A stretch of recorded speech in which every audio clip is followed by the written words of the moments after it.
بسم اللہ الرحمن الرحیم الحمدللہ وکفا وسلام علی عبادہ الذین اصطفیٰ اما بعد۔ محترم بزرگوں اور دوستو،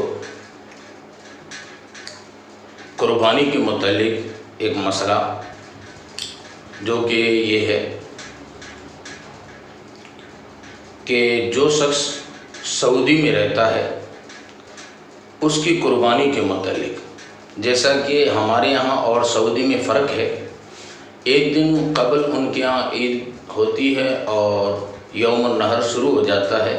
اور ہم سے ایک دن پہلے ان کا یوم النحر ایام نحر ختم ہو جاتے ہیں، جبکہ ہمارا ایک دن بعد شروع ہوتا ہے اور ایک دن بعد ہی ختم ہوتا ہے۔ تو کیا سعودی میں رہنے والے کی قربانی ہمارے یہاں تیسرے دن ہو سکتی ہے یا نہیں؟ تو اس کے متعلق جس طرح یہاں رہ رہا ہے بندہ، اس کی قربانی ایک دن قبل، جبکہ وہاں ایام نحر شروع ہو چکے ہیں اور یہاں ابھی 9 ذی الحجہ ہے، تو جب اس کی یہاں والے کی قربانی وہاں نہیں ہوتی ہے، بالکل اسی طرح وہاں والے کی قربانی تیسری دن، یعنی قربانی کے 3 دن مکمل ہو چکے ہیں وہاں کے، اور ہمارا تیسرا دن ہے، اس دن یہاں بھی قربانی نہیں ہوتی ہے۔ تو قربانی کرنے کے لیے، قربانی کے وجوب کے لیے شرط یہ ہے کہ قربانی کے ایام میں ہو۔ جیسے مثال کے طور پر ایک بندہ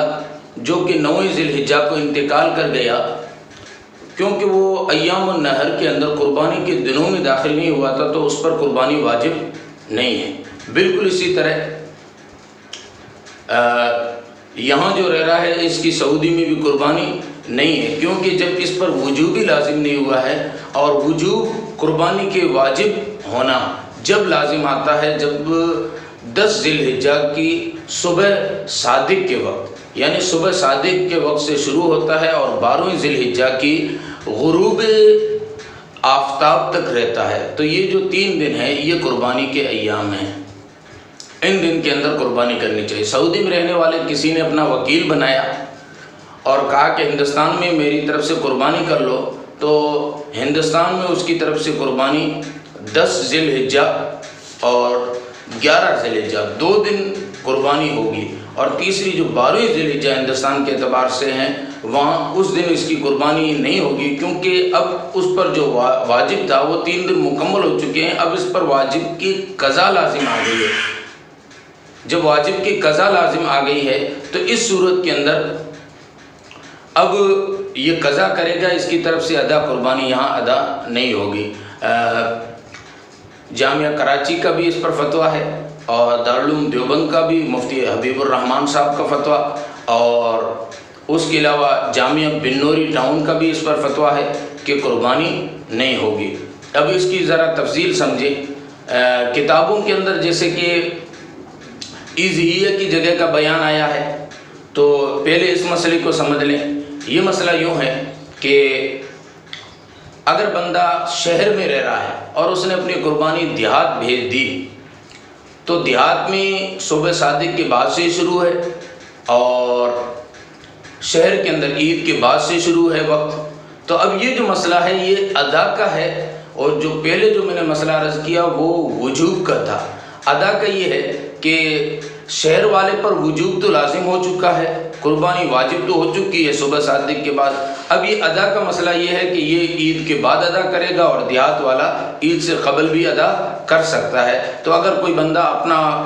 جانور دیہات میں بھیجوا دے اور جہاں پہ عید کے شرائط نہیں پائے جاتے، عید کی نماز نہیں ہوتی، وہاں سے اگر ذبح کر کے اپنا گوشت منگا لے، تو حضرت تھانوی رحمۃ اللہ علیہ نے اس مسئلے کو لکھا ہے۔ اور اگر دیہات کا بندہ اپنا حصہ شہر میں دے، جبکہ وہ دیہاتی جہاں رہتا ہے وہاں پہ عید واجب نہیں ہے اور عید کے شرائط نہیں پائے جاتے ہیں، جب عید کی نماز ہی نہیں ہے، عید کے شرائط ہی نہیں پائے جاتے ہیں، تو کیا اس کا جانور یا شہر میں پہلے ذبح ہو سکتا ہے؟ تو علماء کرام فرماتے ہیں نہیں، کیونکہ یہاں شہر میں جہاں پہ اضحیہ ہے، جہاں پہ جانور کو ذبح کرنا ہے، وہاں پہ ادا کے شرائط ابھی شروع نہیں ہوئے، یہاں پہ ادا کے شرائط جب شروع ہوں گے جب عید کی نماز پڑھی جا چکی ہوگی۔ یہ تو مسئلہ ہے ادا کا۔ اور وجوب کا مسئلہ جیسا کہ میں نے پہلے بتایا، تو وجوب کے اندر یہ ہے کہ جس کی طرف سے قربانی کی جا رہی ہے اس کا اور جہاں کی جا رہی ہے اضحیہ کی جگہ، یعنی اضحی اور اضحیہ کی جگہ، یہ دونوں کا ایام النہر کے اندر ہونا ضروری ہے۔ سعودی میں رہنے والا